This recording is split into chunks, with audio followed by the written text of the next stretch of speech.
Welcome back to History Haze. Imagine you are standing at the center of the world in 1858.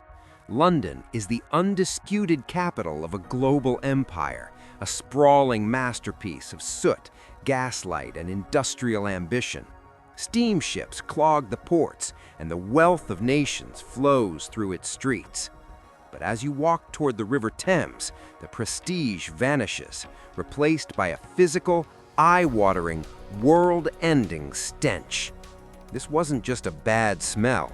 It was a thick, invisible wall of rot that was so powerful it brought the British government to a screaming halt.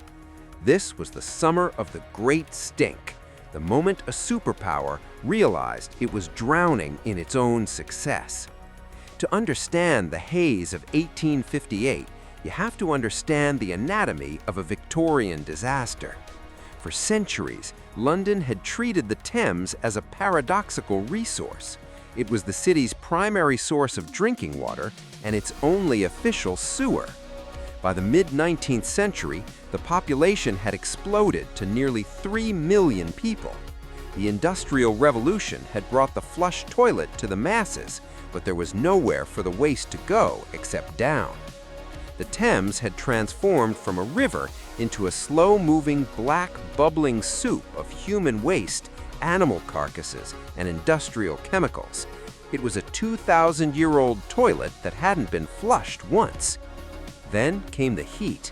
In June 1858, a record-breaking heat wave descended on London. The sun began to literally cook the river. As the water levels dropped, massive mounds of fermenting liquid gold were exposed to the air. The chemical reaction created a gas so potent it could be smelled for miles. This wasn't just an inconvenience, it was a national emergency.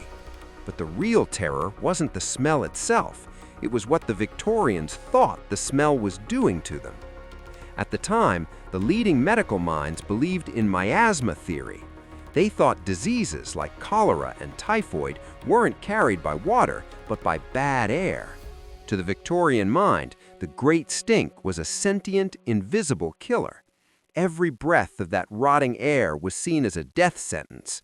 People weren't just plugging their noses, they were fleeing the city in a blind, superstitious panic. The city of the future was being conquered by a ghost made of garbage. The crisis reached its peak at the Palace of Westminster, the seat of the British Parliament. Built right on the riverbank, the building became a gilded cage. Inside, the most powerful men on earth were seen running through the corridors with handkerchiefs pressed to their faces. They tried to mask the smell by soaking the heavy library curtains in chloride of lime, a harsh chemical bleach. It didn't work. The fumes from the river were so acidic, they actually began to corrode the very curtains meant to stop them. When the Queen's own pleasure cruise on the Thames lasted only 5 minutes before she ordered a retreat, the government finally broke. In a rare moment of bureaucratic lightning, Parliament passed a bill in just 18 days to completely re-engineer the city's bowels. They turned to a man named Joseph Bazalgette, a brilliant but stubborn engineer who saw the city as a living organism. His solution was an industrial epic. He would build a massive subterranean network of 1,100 miles of brick-lined sewers. This wasn't just digging holes, it was a total reconstruction of London's foundation. He used 318 million bricks and enough concrete to pave a road to the moon. Bazalgette's design was so over-engineered that he insisted the pipes be twice as large as necessary, a move that saved London decades later when the population doubled again. He didn't just stop the smell, he effectively wiped out cholera, proving that the miasma was a lie and that clean water was the true key to survival. The Great Stink was the brutal, disgusting wake-up call that forced humanity to invent the modern world. The legacy of 1858 reminds us that even the mightiest empires are only as strong as their plumbing.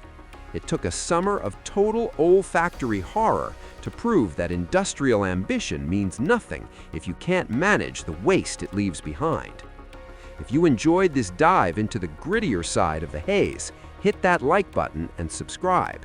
And tell me in the comments, if you were in Parliament in 1858, would you have stayed to vote or run for the hills? I'll see you in the next one.